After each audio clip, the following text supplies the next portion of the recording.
அனைவருக்கும் வணக்கம். மார்கழி மாதம் ஸ்ரீ ஆண்டாள் நாச்சியார். மார்கழி மாதம் என்று சொன்னவுடன் நம் நினைவுக்கு வருவது ஸ்ரீ ஆண்டாள் நாச்சியாரும் ஸ்ரீவில்லிபுத்தூர் கோயிலும் ஆகும். காரணம், எம்பெருமான் கிருஷ்ண பரமாத்மா மாதங்களில், தமிழ் மாதங்களில் நான் மார்கழி என்று சொன்னவுடன் இதைவிட நமக்கு வேறு என்ன புண்ணியம் வேண்டும்?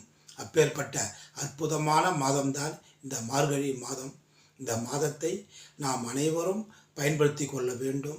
காரணம், இந்த மற்ற பூஜைகள் அனைத்தும் நாம் காலை 6 மணிக்கு பிறகு இரவு நேரங்களிலும் சில நேரம் செய்வது உண்டு. ஆனால் இந்த மார்கழி மாத வழிபாடு மட்டும் காலை 4:30 மணி முதல் 6 மணிக்குள்ளாக செய்ய வேண்டிய மிக அற்புதமான பூஜையாகும். காரணம், இந்த நேரம் மனிதர்களுக்கு மட்டுமல்ல, இறைவனுக்கும் பிரம்ம முகூர்த்த நேரமாக கருதப்படுவதால் இந்த நேரத்தில் நாம் வைக்கும் பிரார்த்தனை, நாம் வைக்கும் கோரிக்கை அனைத்தும் நிறைவேறும் என்பது தெய்வீக ஐதீகமாகும். ஆகவே மக்கள் நல்ல முறையில் இந்த மார்கழி மாத வழிபாட்டை நாம் செய்ய வேண்டும். காலையில் எழுந்து குளித்து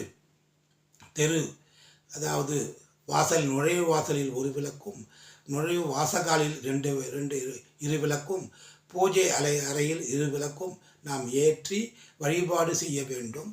அப்போது அந்த திருப்பாவை திருவம்பாவை என்ற அதி அற்புதமான அந்த பாடலை நாம் கேட்பதோ அல்லது பாடுவதோ மிக சிறப்பாகும். இந்த நேரங்களில் நாம் இறைவனிடம் வைக்கும் கோரிக்கை, அதாவது பிரார்த்தனை என்பது கண்டிப்பாக ஜெயமாக மாறும் என்பது ஐதீகம்.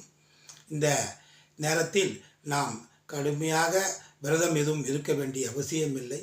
இறைவனை நினைத்து காலையில் எழுந்து செய்கின்ற அந்த பிரம்ம முகூர்த்த பூஜை என்பது நம்முடைய வாழ்க்கையில் வளர்ச்சியும் முன்னேற்றமும், உடல் ஆரோக்கியத்திலிருந்து செல்வ பலம், தொழில் வளர்ச்சி, குறிப்பாக திருமண தடை விலகும்.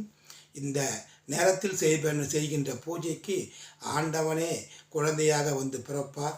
ஆண்டவனே கணவனாக மனைவியாக வந்து திருமண வாழ்க்கையை அமைத்து கொடுப்பார். இறைவனே மிகப்பெரிய செல்வந்தர குபேரனாக நம்மை மாற்றுவார் என்பதெல்லாம் கடந்த கால ஐதீகம். அப்பேற்பட்ட இந்த மாதத்தின் பூஜையை காலையில் எழுந்து பயன்படுத்தி கொள்ளுங்கள். மிக சிறப்பான எதிர்கால வாழ்க்கை உங்களுக்கு உண்டு என்று கூறி, இந்த பதிவு தங்களுக்கு விருப்பம் இருப்பின் சப்ஸ்கிரைப் செய்து, ஷேர் செய்து, லைக் செய்யுங்கள். நன்றி. நல்லதே நினைப்போம், நல்லதே நடக்கும். வாழ்க வையகம், வாழ்க வளமுடன். சர்வம் கிருஷ்ணார்ப்பணம்.